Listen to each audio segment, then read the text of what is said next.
11절하고 13절을 봉독해 주시겠습니다. 그리스도께서 우리를 자유롭게 하려고 자유를 주셨으니 그러므로 굳건하게 서서 다시는 종의 멍에를 매지 말라. 형제들아, 너희가 자유를 위하여 부르심을 입었으나 그러나 그 자유로 육체의 기회를 삼지 말고 오직 사랑으로 서로 종노릇하라. 아멘. 사랑의 종노릇이라는 목사님의 설교 말씀에 많은 은혜 받으시기 바랍니다.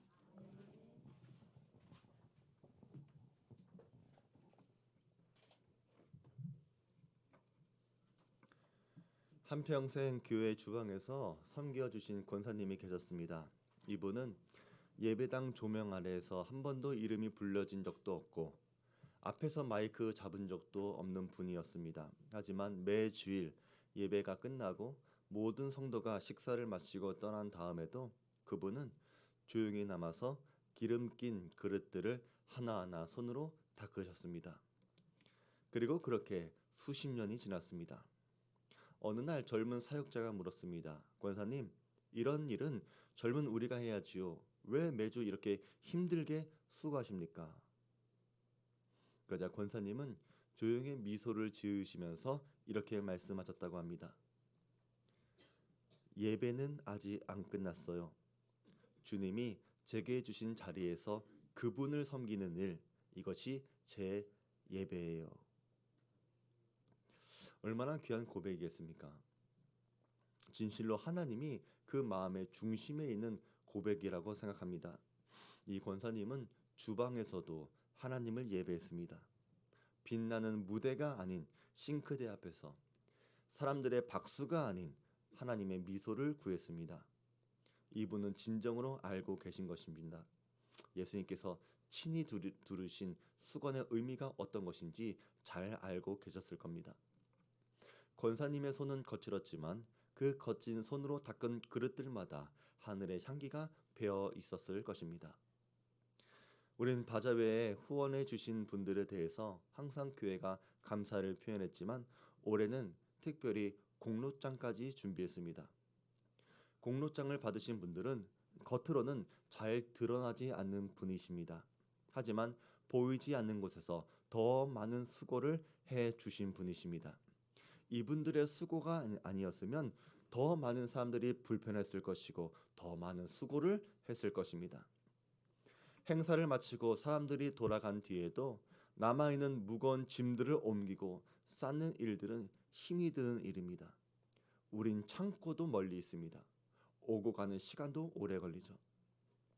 쓰레기가 쌓였을 때 누군가는 그 쓰레기를 분리해야 하고 버릴 것과 다음에 쓸 것, 음식물은 음식물대로, 재활용은 재활용대로 분리해야 합니다. 이 일은 너무나 번거로운 것이죠. 그래서 보기는 보아도 그냥 지나칠 만한 일들입니다. 마치 여리고로 내려가는 길에 강도 만난 사람처럼 제사장도 그냥 가버리고 레위인도 그냥 지나칠 때 어떤 사마리아인이 강도 만난 사람들을 도와준 것처럼 우리 교회 일에 대해서 그렇게 눈에 보여지는 대로 일하시는 분이 계셨다는 거예요. 교회의 쓰레기나 정리할 것을 보고 그냥 지나치지 않는 분들에 대해서 우리가 감사하다는 말, 이 말로는 그 수고가 다해지지 못할 것 같아서 우리가 그분들에게 얼마나 고맙게 생각하는지 그 마음을 올해는 전해드리고 싶었습니다. 이분들의 상급이 하늘에서 더 클 것이라 믿지만 이곳에서도 위로와 격려를 받아 주었으면 좋겠습니다. 이렇게 교회 안에는 섬기는 종들이 있고 반대로 서비스를 받으려고 하는 이른바 소비자 같은 사람도 있습니다. 섬기는 종이 많은 교회는 모두가 편안하겠지만 서비스만 받으려고 하는 소비자가 많은 교회는 서로 불편하고 탓하게 되면서 건강한 교회가 될 수 없겠죠. 그렇다면 여러분들은 소비자에 가까운 성도입니까? 아니면 종에 가까운 성도입니까? 한국 교회의 일반적인 이해는 목회자는 종이고 교인들은 소비자라고 생각합니다. 그래서 목회자들은 소비자인 교인들을 만족시키기 위해서 더 좋은 서비스를 제공해야 된다고 서로 생각합니다. 그리고 소비자들은 더 나은 서비스를 제공해주는 교회들을 찾아다니기도 합니다. 하지만 이것은 분명히 성경이 말하는 성경적인 원리가 아닙니다. 여기서 더 나가면 소비자들은 승진해서 이사들이 됩니다. 스스로 이사라고 생각하는 장로, 권사들은 나중엔 목사들을 고용하는 일을 맡기도 하고 해고까지도 할 수 있습니다. 그리고 더 많은 소비자들을 불러 모으는 방법이나 더 많은 소비자들을 위해 서비스를 해야 한다고 요구하기도 합니다. 그런데 이런 일들이 일어나는 것은 은혜가 없어서 그런 것입니다. 복음의 은혜가 무엇인지 알지 못해서 그런 것이고 그 은혜를 경험해 보지 못해서 그런 것입니다. 그런데 우리는 그런 소비자 같은 성도, 임원 같은 성도들을 보면서 당신이 틀렸습니다. 그렇게 하면 안 됩니다. 라고 지적하고 싶은데 여러분 그것을 알고 계십니까? 그렇게 말하는 여러분도 똑같은 사람이었습니다. 우리 모두가 그랬습니다. 우리 모두가 처음부터 그런 마음 갖고 교회 안에 들어오기 시작했고 그리고 어쩌면 지금도 그 마음을 갖고 교회를 다니고 있는지도 모릅니다. 내가 더 많은 섬김을 받아야지. 우리는 현명한 소비자가 되고 싶어 합니다. 그래서 내가 취할 것은 취하지만 내가 버릴 것은 버립니다. 가격을 비교하듯이 교회를 비교하고 목사님을 비교하고 성도들을 비교합니다. 그런데 놀라운 것은 하나님의 은혜가 바로 그런 마음을 내려놓게 만들고 스스로 섬기는 종이 되기를 자처하게 만든다는 사실입니다. 하나님의 은혜는 우리 안에 있는 교만과 자기 중심성을 꺾어버리고 자기 권리도 내려놓고 누군가를 섬기는 종의 자리를 자발적으로 취하게 만듭니다. 이것이 하나님의 놀라운 은혜의 역사입니다. 그래서 아직 수년 동안 교회를 다녔으면서도 여전히 섬김만 받고 싶은 마음으로 다니고 있다면 이 사람은 아직 하나님의 복음의 은혜를 알지 못해서 그렇습니다. 하나님의 복음은 예수님의 겸손을 닮게 만들고 예수님의 섬김을 배우게 만들고 스스로 낮아지는 것을 기뻐하게 만들 것입니다. 야고보와 요한은 예수님과 함께 베드로와 함께 예수님의 최고의 수제자 3인방 중 두 사람이었습니다. 이 두 사람은 형제들이었고 하나님 나라가 임할 때 자기들이 주님의 오른편과 왼편에 앉아있게 해달라고 부탁했습니다. 여짜오되 주의 영광 중에서 우리를 하나는 주의 우편에 하나는 좌편에 앉게 하여 주옵소서. 그러니까 제자들이 화를 내기 시작합니다. 이 모습을 보신 예수님은 제자들에게 하나님의 나라는 세상과 다르다고 가르쳐 주시면서 이렇게 말씀하십니다. 이방인의 집권자들이 그들을 임의로 주관하고 그 고관들이 그들에게 권세를 부리는 줄을 너희가 알거니와 너희 중에는 그렇지 않을지니 너희 중에 누구든지 크고자 하는 자는 너희를 섬기는 자가 되고 너희 중에 누구든지 으뜸이 되고자 하는 자는 모든 사람의 종이 되어야 하리라. 권력, 다른 사람을 지배하려고 하는 욕구는 인간의 기본적인 욕구 중에 하나인데 사람들은 더 많은 사람들에게 영향력을 발휘하는 것, 그것이 성공적인 삶이라고 생각합니다. 그래서 세상에서는 저마다 높은 자리로 올라가려고 하고 더 힘이 있는 자리로 올라가서 그 지배력을 행사하려고 합니다. 너 자신을 키워라. 내 목소리를 높여라. 그렇게 가르쳐 줍니다.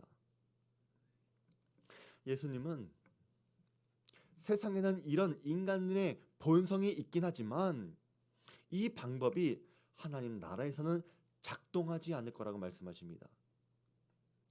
우리가 으뜸이 되려고 하는 본성, 그 자체가 악한 것이라고 말씀하는 것이 아니라 으뜸이 되는 방식이 다르다고 말씀하는 것입니다. 우리는 힘, 권력, 명예, 돈, 학벌, 학력, 직장, 이것으로 지배자가 되는 것이 아니라 하나님 방법으로 살아가셔야 합니다. 성도들의 으뜸은 더 많은 사람을 섬기는 사람이 바로 으뜸이 되는 것입니다. 저는 우리 교회의 언어가 바뀌었으면 좋겠습니다. 이것은 맞고 저것은 틀린 겁니다. 옳고 그름의 언어로 말하는 것이 아니라 이 일은 더 많은 사람을 섬길 수 있는 일입니다. 함께 해주세요 라고 하는 말로써 우리가 바뀌었으면 좋겠습니다. 우리가 회의할 때도 이 일은 힘듭니다, 어렵습니다, 이렇게 해야지 맞습니다. 그것보다 그 생각에 맞을 수도 있고 그 생각에 옳을 수도 있지만 그럼에도 불구하고 이렇게 한다면 더 많은 사람을 섬길 수 있는 일이니까 우리가 한번 해봅시다 라고 하는 생각을 갖는 분이 되었으면 좋겠습니다. 우리의 언어들이 섬김의 언어로 바뀔 수 있다면 우리는 더 존경받는 교회가 될 수 있을 것입니다. 예수님도 섬김을 받으려 오신 것이 아니라 섬기려고 오신 분이십니다. 그리고 예수님을 따라가려고 하는 사람들도 자기를 부인하고 내 안에 있는 세상적인 욕심, 권세를 부리려고 하는 욕구들을 거절하고 십자가를 지고 예수님을 따라가야 된다 말씀하십니다. 예수님께서 섬기려고 오셨다. 이 말은 우리한테는 너무나 익숙한 말씀이지만 이 말씀은 여러분이 묵상하면 묵상할수록 어마어마한 주님의 권리 포기인 선언이라는 것을 여러분이 아셨으면 좋겠습니다. 창조주 되신 하나님, 만왕의 왕, 만주의 주, 온 우주가 아무리 크다고 한들 그보다 크시고 모든 것으로부터 영광 받으셔야 할, 찬양 받으셔야 할 그분이 나를 섬기러 이곳에 오셨다는 것이 우리가 어떻게 믿어질 수 있겠습니까? 주님이 받으셔야 할 영광의 크기가 얼마나 큰지 알면 알수록 주님께서 포기하신 그 영광과 그 희생의 가치가 그보다 더 클 것입니다. 그래서 우리는 이런 예수님의 포기와 희생과 겸손과 섬김을 가치 있게 만들려면 우리가 어떻게 하면 좋겠습니까? 예수님 그러지 마세요 말려야 되겠습니까? 시몬 베드로에게 이르시니 베드로가 이르되 주여 주께서 내 발을 씻으시나이까? 베드로가 이르되 내 발을 절대로 씻지 못하시리이다. 예수님이 제자들의 발을 씻겨주려고 하니까 베드로는 거절합니다. 절대로 씻을 수 없습니다. 주님이 어떤 분이신데 나 같은 사람한테 발을 씻겨주십니까? 그럴 수 없습니다 라고 대답합니다. 이 대답이 주님 보시기에 좋은 대답이었을까요? 아닙니다. 예수께서 대답하시되 내가 너를 씻어주지 아니하면 내가 나와 상관이 없느니라. 주님의 섬김을 받지 않는 사람이라면 주님과 상관없는 사람이라고 말씀하십니다. 그러면 우리가 이 말씀을 듣고서 그렇습니까 주님? 그러면 이제 우리를 더 많이 섬겨주세요 라고 말한다면 어떨까요? 시몬 베드로가 이르되 주여 내 발뿐만 아니라 손과 머리도 씻어 주옵소서. 참 단순하지 않습니까? 옆에서 베드로를 보면 굉장히 제가 창피해질 것 같습니다. 아, 참 되게 단순하네. 야, 어떻게 이렇게 1차원적으로 생각할까? 조금 전까지 씻어주지 마세요 라고 하다가 이젠 손과 발과 목욕까지 시켜주세요 라고 말하니까, 근데 여러분이 그렇게 살아가고 있다는 말입니다.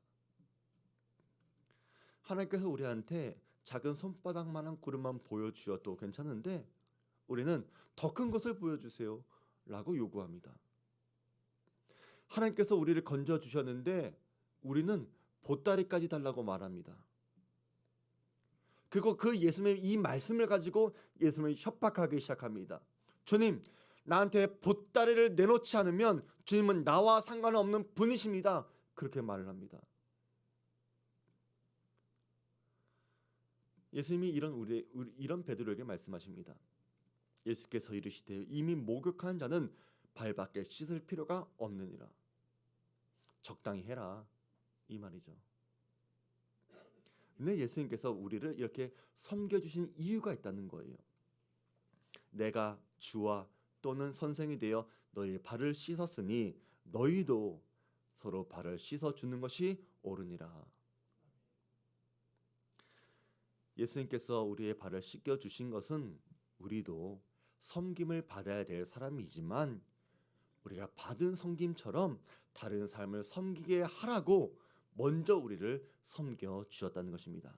그러니까 우리는 주님의 섬김을 당연하게 여겨서도 안 되고 더 많은 섬김을 달라고 요구할 것이 아니라 이제 저도 다른 사람의 발을 씻기겠습니다 라고 말을 해야 하는 것입니다. 이것이 자발적인 사랑의 종이 되는 것입니다. 하나님의 교회에서는 내 욕심이 드러나서는 안 됩니다. 내가 섬김을 받으려고 해서도 안 됩니다. 나를 위한 요구를 주장할 것이 아니라 주님의 요구를 위해서 내 허영과 목소리를 꺾을 수 있어야 합니다. 이것은 여러분을 구속하려고 하는 태도도 아니고 깎아내리려고 하는 태도가 아닙니다. 이것은 섬김을 받은 사람이 해야 할 마땅한 삶의 태도인 것입니다. 오늘 우리가 읽은 갈라디아서 말씀은 그리스도인들의 자유의 대헌장이라고 불리는 장이기도 합니다.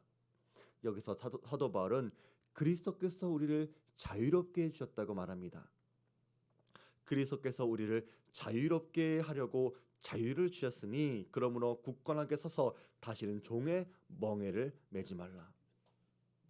예수님이 십자가에서 죄와 사망을 이기셨기 때문에 이제 우리는 죽음의 두려움에서 해방되었습니다.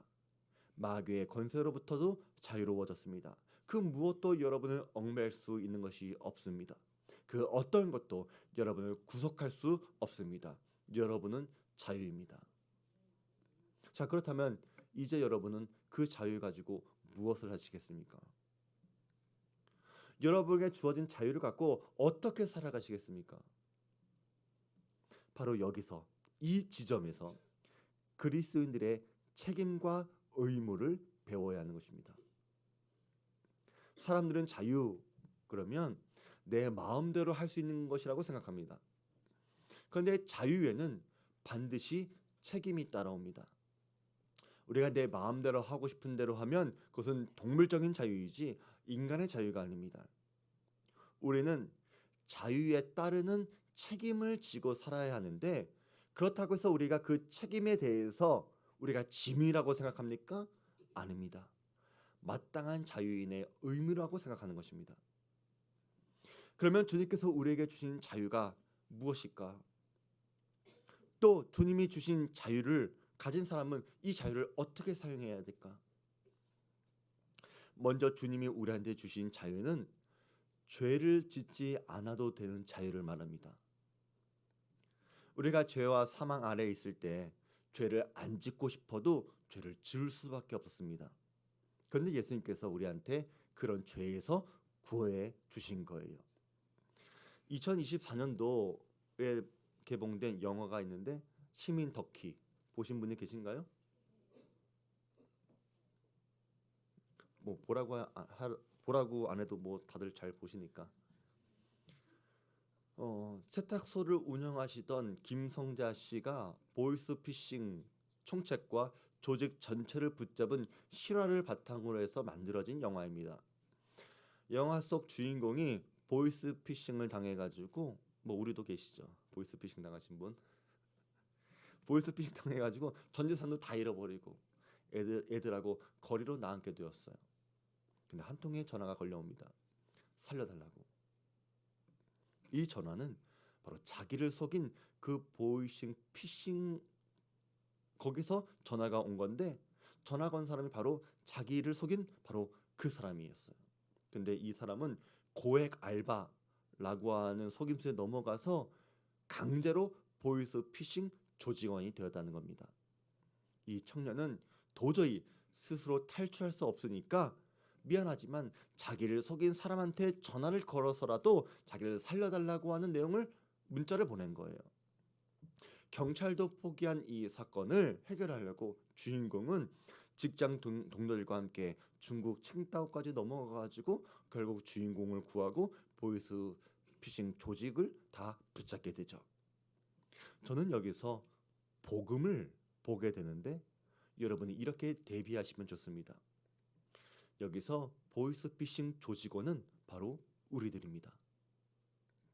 우리도 고액 알바. 여러분 이런 말 참 잘 속잖아요, 그렇죠? 큰 돈을 벌게 해주겠다. 집에서도 일할 수 있다. 이런 거에 우리는 참 잘 속습니다. 그래서 이런 욕심, 본성에 이끌린 삶을 살다 보면 나도 모르게 도저히 빠져나올 수 없는 보이스 피싱 조직원에 속하는 것처럼 우리도 그런 죄에 속할 수밖에 없다는 거예요. 우리가 그런 죄에 거하게 되면 여러분 스스로 구원받을 수 있겠습니까? 여러분 거기서 빠져나올 수 있어요? 빠져나올 수 없어요. 그 영화 보시면 빠져나오려고 탈출하려는 그 사람을 얼마나 때리는지 맞아 죽습니다. 사탄도 그렇다는 거예요. 구원은 안에서 일어날 수 없습니다. 구원은 밖에서 일어나는 거예요. 밖에서 도와줘야 돼요. 그러면 시민 덕희 뭐에 비유할 수 있을까요? 바로 예수님과 비교할 수 있는 것이죠. 하나님 아니에요. 예수님이에요. 정확히 아셔야 돼요. 신관 조직원이 마침내 시민 덕희를 보았을 때 어떤 마음이 들었을까요? 아, 저 사람이구나. 저 사람이 나를 구해줬구나. 마치 주님 보는 것 같은 느낌이 들지 않았을까요? 그러면 그렇게 풀려난 조직원이 자유가 되지 않았습니까? 그러면 어떻게 살아야 되겠습니까? 또 다른 보이스 피싱 조직원에 들어가야 될까요? 그럴 수 있는 자유가 있습니까? 없습니까? 그럴 수 있는 자유가 있습니다. 하지만 그에게 주어진 자유는 다시는 죄를 짓지 않아도 되는 자유가 그에게 주어진 겁니다. 그래서 사도 바울이 로마서에서 말하는 것이 바로 이겁니다. 그럴 수 없느니라 죄에 대하여 죽은 우리가 어찌 그 가운데 더 살리요. 말씀 없어요? 그럴 수 없다는 거예요. 다시 죄를 지을 수 없다는 거예요. 죄에 대해서 이미 죽었습니다. 끝났습니다. 그럼 우리가 어떻게 더 그 가운데 살아갈 수 있겠습니까? 그러면 우리는 이제 더 이상 죄를 짓지 않아도 되는데, 자, 이것은 소극적인 자유입니다. 적극적으로 우리는 어떻게 자유를 행사하며 살아가야 합니까? 그것이 바로 갈라디아서 5장 13절에 있는 말씀입니다. 형제들아, 너희가 자유를 위하여 부르심을 입었으나 그러나 그 자유로 육체의 기회를 삼지 말고 오직 사랑으로 서로 종 노릇하라. 주님께서 우리에게 자유 주셨는데 이 자유는 나의 육체의 기회로 삼아도 되는 자유가 아니라 서로 종 노릇하기 위해서 주어진 자유라는 것입니다. 그리고 이것은 짐이 아니라 부담이 아니라 자유를 가진 사람이 마땅히 감당해야 할 책임인 것입니다. 의무인 거예요. 우리는 서로를 더 사랑하는 일에 내 자유가 쓰여져야 합니다. 서로를 섬기는 일에 내가 기쁜 마음으로 다른 것을 포기할 수 있어야 되고 겸손한 마음으로 남을 나보다 더 나은 사람으로 여길 수 있어야 합니다. 이것이 예수님의 마음이고 예수님이 우리에게 주신 자유입니다. 그리고 이 섬김은 하나님도 우리에게 먼저 보여주십니다. 하나님도 우리한테 선을 베풀어 주시고 결코 중단하지 않겠다는 약속을 내주십니다. 하나님이 우리한테 그렇게 해주실 어떤 의무, 이런 것은 아무것도 없는데도 불구하고 하나님께서 자발적으로 우리에게 이런 선한 은혜를 베풀어 주시는 거예요. 내가 그들에게 복을 주기 위하여 그들을 떠나지 아니하리라 하는 영원한 언약을 그들에게 세우고 나를 경외함으로 그들의 마음에 두어 나를 떠나지 않게 하고 내가 기쁨으로 그들에게 복을 주되 분명히 나의 마음과 정성을 다하여 그들을 이 땅에 심으리라.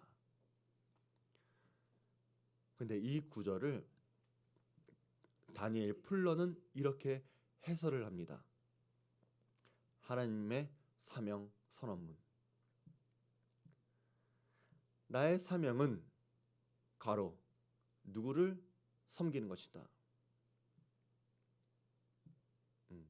조금 더 빨리 했으면 참 좋았을 걸. 그리고 바로 이 빈칸에 우리의 이름을 넣어보라는 거예요. 나의 사명은 김의찬을 섬기는 것이다. 나의 사명은 이예순을 섬기는 것이다. 나의 사명은 홍차를 섬기는 것이다. 누구의 선언문이라고요? 하나님의 사명 선언문이라고. 여러분, 이것이 얼마나 놀라운 선포인지 아십니까? 하나님은 내 평생에 단 하루도 어김없이 나보다 먼저 일어나셔서 내 하루의 일정을 계획하시고 섭리하시고 선을 행하실 계획을 세우십니다. 내 인생에 단 하루도 하나님의 선하심을 떠나 본 적이 없습니다. 그것이 전능하신 하나님의 사명 때문이었고 우리를 향한 약속입니다. 섬김을 받기에 합당하신 그분께서 우리를 이렇게 섬겨 주시겠다고 약속해 주신 겁니다. 우리는 물어야 합니다. 대체 왜? 하나님이 왜 우리의 종이 되어 주신다고 약속해 주신 거지? 왜 우리한테 이렇게까지 헌신해 주시지? 왜 우리에게 이렇게까지 은혜 베풀어 주시지? 그리고 마침내 우리는 답을 얻어야 하는 것이죠. 아, 이게 하나님의 은혜였구나. 하나님의 사랑인 거구나. 이걸 깨달아야 하는 것입니다. 우리가 만약에 이런 하나님의 사랑을 깨닫고 경험할 수 있다면 우리는 그 사랑을 거절하는 것이 아니라 더 달라고 떼쓰는 것이 아니라 그분이 기뻐하도록 우리도 주님을 닮은 사랑의 종으로 살아가야 하는 것입니다. 이것이 바로 은혜가 만드는 기적입니다. 그리고 여러분이 누군가를 섬기기 시작하면 여러분도 성장하게 될 것입니다. 하나님은 연약한 존재한테 더 연약한 존재를 맡기시고 사랑하게 하면서 사람들을 만들어 가십니다. 이것이 부모와 자녀의 관계에서 잘 보여줍니다. 우리 부모들 중에 어느 부모가 완벽한 부모가 있겠습니까? 우리 모두가 다 부족합니다. 나 혼자 나 하나도 건사하기 힘든데 내가 뭐라고 나한테 우리 자녀까지 맡겨주셨는지 우리가 어떻게 다른 사람을 잘 챙기겠습니까? 나 혼자 밥 먹은 거 설거지하는 것도 귀찮은데 내가 먹은 것도 아니고 꼴 보기 싫은 남편, 우리 말 안 듣는 애들 이것까지 설거지 하려니까 얼마나 힘이 듭니까? 근데 하나님은 그런 우리들한테 나보다 더 연약한 존재를 보내주셨는데 그게 바로 자녀입니다. 하나님은 우리 자녀들을 보내주실 때 자녀한테 섬김 받으라고 우리 자녀 보내주신 것이 아니라 자녀를 더 잘 섬겨야 된다고 자녀를 보내주신 겁니다. 그래서 자녀들은 부모의 헌신적인 사랑을 먹고 자라가야 합니다. 아이를 키우는 일은 힘든 일입니다. 마음대로 되지 않아서 더 힘든 게 자녀를 양육하는 겁니다. 우리가 자녀 때문에 걱정도 많고 근심도 많습니다. 그런데 부모는 걱정, 근심보다 더 큰 기쁨이 있기 때문에 수고를 아끼지 않는 겁니다. 그래서 스스로 사랑의 종이 되려고 합니다. 자녀를 양육하는 것은 너무 힘들지만 그래도 부모의 마음에 기쁨이 더 큽니다. 부모는 자녀를 양육할 때 반대로 자녀가 부모를 성숙하게 만듭니다. 한 사람이 인격적으로 성장하고 책임감을 갖게 되고 무조건적인 사랑과 인내를 배우기도 하고 자기 자신을 돌아보기도 합니다. 우리의 삶의 우선순위가 바뀌게 되기도 하고 인간은 그렇게 성숙해 가는 것입니다. 교회도 그렇습니다. 저도 제 자신이 참 별 볼 일 없는 부족한 사람인데 우리 성도들을 맡겨주신 것에 대해서 제가 하나님께 하나님 너무합니다 이런 생각이 들 때도 참 많습니다. 나보다 더 좋은 목사님도 많은데 왜 우리 교회 성도님을 보내주셨을까? 근데 저는 이것이 저한테 은혜라고 저는 믿습니다. 우리 성도들을 교회로 보내주신 것은 하나님께서 제가 성화의 구원, 수준의 구원을 이끌어 주시려고 우리 성도들 보내주신 거라고 생각합니다. 다양한 경험 해보라고 다양한 사람들을 보내주신 거고, 뭐 성격 좋은 사람, 성격 안 좋은 사람, 겸손한 사람, 교만한 사람, 말 잘 듣는 사람, 말 안 듣는 사람 다 보내주신 것, 다 제가 성장하라고 보내주신 거라고 저는 믿습니다. 마찬가지로 우리 모두가 서로가 서로를 위한 성화의 도구라는 것을 여러분이 아셨으면 좋겠습니다. 그렇다면 이제 우리 모든 성도들은 우리한테 주어진 자유를 나 자신을 위한 기회를 삼지 마시고 서로를 위한 섬김으로 바꿔보시기 바랍니다. 서로한테 사랑의 종이 되어 보시기 바랍니다. 그렇게 우리가 서로를 섬길 때 우리는 각자가 거룩한 성도가 될 것이고 교회는 그리스도의 몸으로 온전하게 세워질 것입니다. 그 영광을 저는 우리 주안교회에서 보았으면 좋겠습니다. 우리 말씀 기억하면서 우리 다 같이 찬양하겠습니다.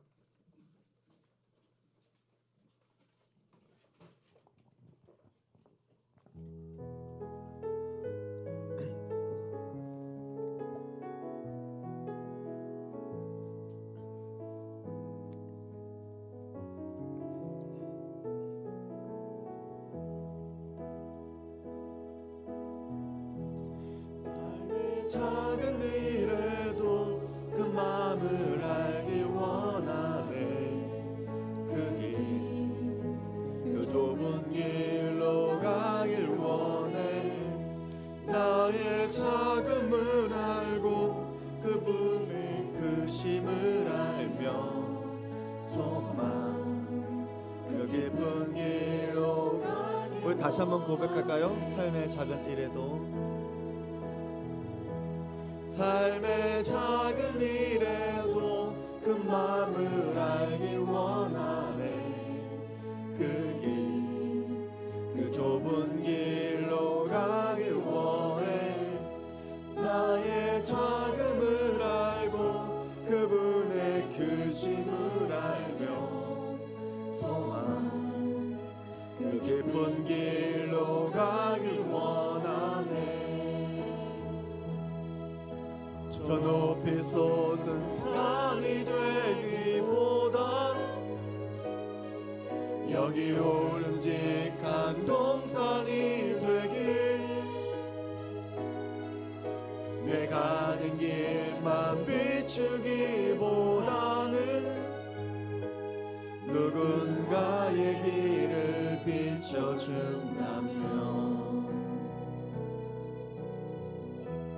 내가 노래하듯이 또 내가 얘기하듯이 살길 또 그렇게 죽기 원하네. 삶의 한 절이라도 그분을 닮기 원하네. 사랑 그 높은 길로 가길 원하네. 그 좁은 길로 가길 원하네. 그 깊은 길로 가길 원하네. 하나님 아버지, 우리 삶에 아주 작은 일이라도 우리가 주님의 뜻과 마음을 알 수 있다면, 또 그 마음대로 살 수 있다면 얼마나 좋을까요? 그 마음을 아는 것보다 그 마음에 맞는 삶을 사는 것은 너무나 귀하고 가치 있는 것을 우리가 알기 원합니다. 세상은 더 높은 곳에 올라야 하고 더 많은 힘을 가져서 사람들의 섬김을 받으라 말하지만, 우리는 그러한 세상의 가르침을 두려워하고 더 낮은 곳에 더 섬기는 사람들이 되길 원합니다.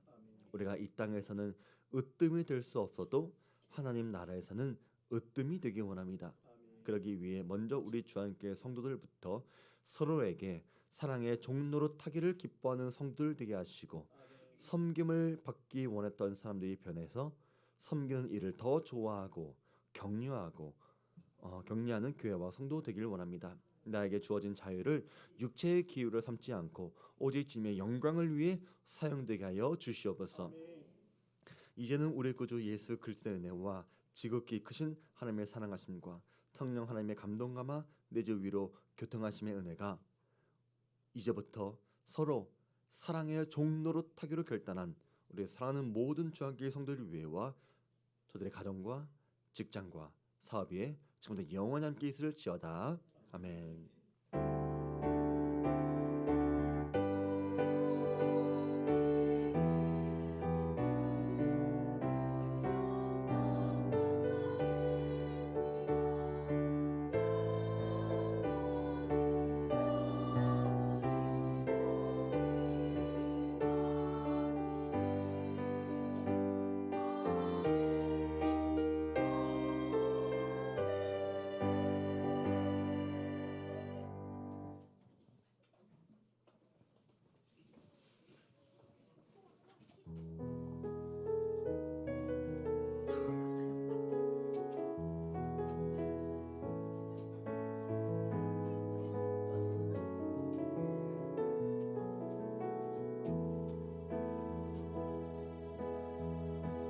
삶의 작은 일에도 그 마음을 알기 원하네.